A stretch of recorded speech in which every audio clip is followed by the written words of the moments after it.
etwas, was ich sonst so sprayen würde, sondern wir machen etwas, ja, Besonderes. Und zwar spray ich heute mal auf einer Leinwand.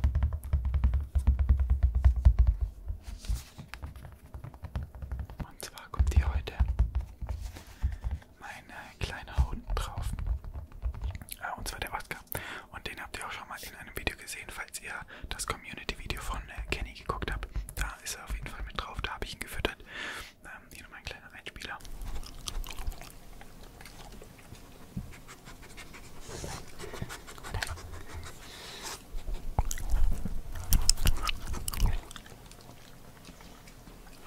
ASMR. Und dieser kleine Kerl kommt heute hier auf dieses heute sehr helle Herz. Genau. Und ja, falls ihr mitmachen wollt oder selber euer Haustier auf so eine Leinwand sprayen wollt, ich verlinke euch wieder alles unten in der Videobeschreibung. Und dann würde ich sagen, fangen wir an. Let's go. Okay, ich habe mir dieses Foto hier rausgesucht. Das ist mein absolutes Lieblingsfoto. Und dabei habe ich wie immer erstmal einzelne Ebenen gemacht mit den Umrissen, mit den hellen Stellen, den hellen Fellfarben im Allgemeinen, den dunklen Fellfarben und ja auch das Halsband. Und wenn man das so vergleicht, finde ich es eigentlich echt gut geworden. Und dann kann man das Ganze auch schon ausdrucken. In meinem Fall reicht ein DIN A4-Blatt. Also mein ganz normaler Drucker hat das hinbekommen. Und jetzt beginnen wir auch schon das Ganze auszuschneiden.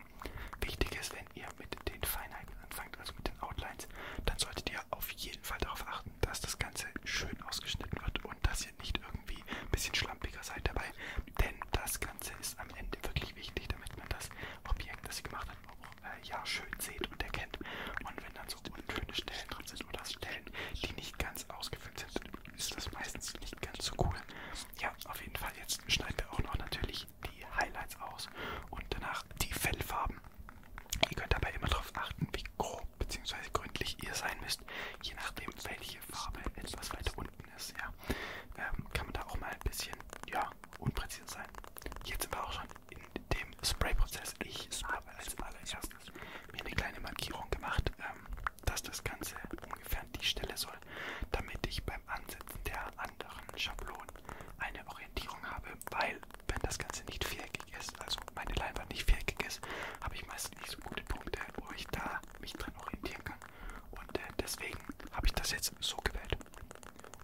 Ich habe als dunkle und helle Fellfarben ein bisschen schwarz und weiß gemischt. Und falls ihr euch fragt, warum ich das Ganze abdecke, ist einfach, damit sich kein doofer Rand rechts oder links bildet, weil Farbe, die man sprayt, kommt sehr, sehr schnell an andere Stellen hin. Und ja, das einfach, das habe ich aus einem speziellen Grund gemacht, den zeige ich aber gleich noch. Genau, jetzt haben wir auf jeden Fall erstmal unsere zwei untersten Schichten, also die dunkle und die helle Fellfarbe. Ich habe jetzt ein bisschen variiert, also was ich vorhin als hell gemacht habe, habe ich jetzt als dunkel gemacht in diesem Fall. Und ja, als nächstes kommt noch das kleine Accessoire. Das ist das Halsband, das habe ich in diesem Fall rot gemacht.